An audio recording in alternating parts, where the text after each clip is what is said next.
Tak ada subsidi kena tarik lagi. Subsidi kena tarik lagi. Apa dia ni Bang Mat ni KPKM? Apa dia ni? Allahu Akbar, subhanallah. Yang tak pernah beli telur tak tahulah. Tapi yang kepada kawan-kawan kita, orang-orang rumah kita yang selalu membeli telur, yang setiap minggu, setiap bulan, setiap hari duk beli telur, dia dapat buat pembandingan.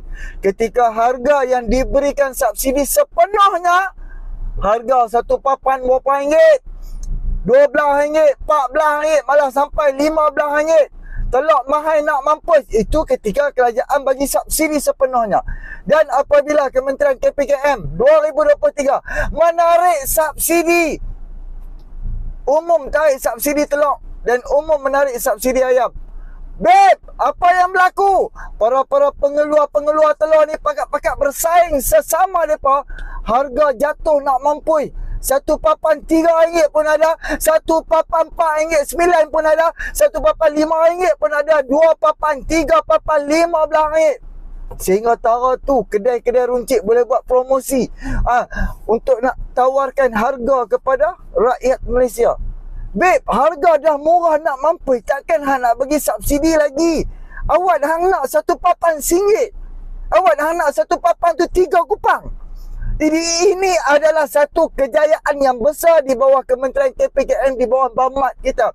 Apabila kita tarik subsidi, harga telur tak terkesan, harga ayam tak terkesan, malah lebih murah ketimbang kerajaan sebelum ni. Ingat tak harga ayam 1 kilo RM14? Ingat tak? Sekarang harga ayam tak sampai RM10. Tak sampai RM10 nak abang pergi kat 1 kilo. Dan hari ni telur yang diumumkan oleh kerajaan menarik sepenuhnya, sudah pastilah tak terkesan lagi masalah telur.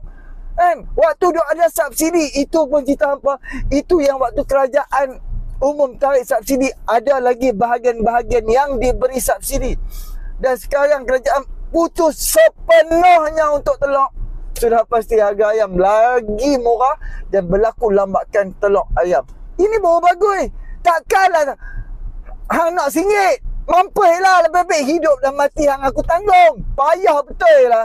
Alhamdulillah, ini Madanon abang pergi apa? Bukan perikanan.